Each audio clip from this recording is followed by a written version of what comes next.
বাঙালির ঘরে ঘরে বাবা লোকনাথ অত্যন্ত জনপ্রিয়। 1735 খ্রিস্টাব্দে যশোর জেলার, বর্তমানে পশ্চিমবঙ্গের উত্তর 24 পরগনা জেলার বারাসত মহকুমার অন্তর্গত চাকলা গ্রামে বাবা লোকনাথের জন্ম হয়েছিল। তাঁর পিতার নাম রামনারায়ণ ঘোষাল, মায়ের নাম কমলা দেবী। বাবা মায়ের চতুর্থ সন্তান ছিলেন তিনি। মাত্র 11 বছর বয়সে তাঁর উপনয়ন হয়।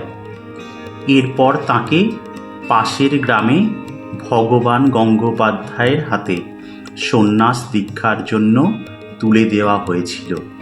সঙ্গে ছিলেন তাঁরই বাল্যবন্ধু বেণীমাধব। লোকনাথ বাবাকে অনেকেই শিবের অবতার বলে মনে করেন।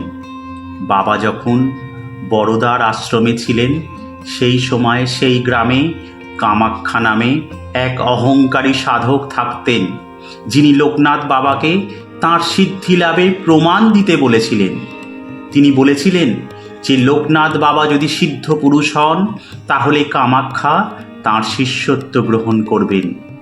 আর এই প্রমাণ দেওয়ার জন্য লোকনাথ বাবাকে ধুতরা ফুল ও ভয়ঙ্কর সাপের বিষ খেতে দেওয়া হয়েছিল। এরপরের ঘটনা শুনলে বিস্ময়ের শেষ থাকবে না আপনাদের।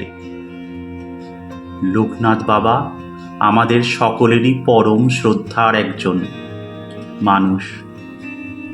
বাংলার ঘরে ঘরে তাঁর ভক্তরা লোকনাথ বাবার একমাত্র ছবিটির ইতিহাস নিয়ে এর আগেও আমাদের চ্যানেল দেশ দ্য সার্চে আলোচনা করেছিলাম আমরা। এবার আমরা আপনাদের বলছি বাবার অলৌকিক আর এক কাহিনী। কিভাবে ধুতরা ফুল ও ভয়ঙ্কর সাপের বিষ থেকে রক্ষা পেয়েছিলেন তিনি, সেই ঘটনা শুনছেন আপনারা। কি হয়েছিল সেদিন? ফিরে আসা যাক অহংকারী সাধক কামাখ্যার প্রসঙ্গে। বাবা লোকনাথ স্বেচ্ছায় সাধক কামাখ্যার দেওয়া সেই বিষ গ্রহণ করেছিলেন। বিষ পান করতে করতে তিনি বলেন, তার মা যদি হাতে করে তাকে দুধ খাইয়ে দেন, তাহলে মৃত্যুকেও জয় করতে পারবেন তিনি। এরপরেই ঘটে যায় অভাবনীয় সেই ঘটনা। শোনা যায় বিষ পানের পরে তাকে মৃত বলে ঘোষণা করা হয়েছিল। এমনকি চিতাতেও তুলে দেওয়া হয়েছিল তাকে। চিতায় শায়িত অবস্থায় তিনি, সেই সময় তাঁর মা হাতে করে তাকে একবার দুধ পান করান এবং সত্যি সকলকে অবাক করে দিয়ে তিনি চিতা থেকে সুস্থ হয়ে ফিরে আসেন। এরপরেই লোকনাথ বাবার মহিমা চারিদিকে ছড়িয়ে পড়ে। সেখানকার ব্রাহ্মণ সমাজ এবং সেই কামাখ্যা সাধক তাঁর শিষ্যত্ব গ্রহণ করেন। লোকনাথ বাবা সম্পর্কে এরকম অনেক কাহিনী প্রচলিত আছে। শোনা যায় বাংলাদেশের নারায়ণগঞ্জের বারদি আশ্রমের এক ভক্তের পুত্রের যক্ষা রোগ হয়েছিল। লোকনাথ বাবা নিজে সেই রোগ শরীরে ধারণ করায় নাকি তার মৃত্যু হয়েছিল এবং সেই বালক পুরোপুরি সুস্থ হয়ে উঠেছিল।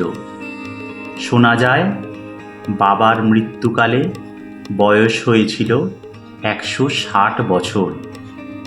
19শে জ্যৈষ্ঠ বাবার তিরোধান হয় মহা সমাধি অবস্থায়।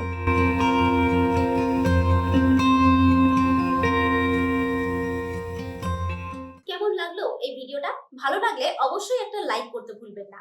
এরকমই নানা রকমের রোজকার খবর, সেলিব্রিটিদের আপডেট, নানা অজানা কাহিনী থেকে শুরু করে জ্যোতিষশাস্ত্র, এমনকি স্বাস্থ্য সংক্রান্ত টিপস, সবকিছুই আপনারা পাবেন আমাদের এই ইউটিউব চ্যানেল দেশ দ্য সার্চে।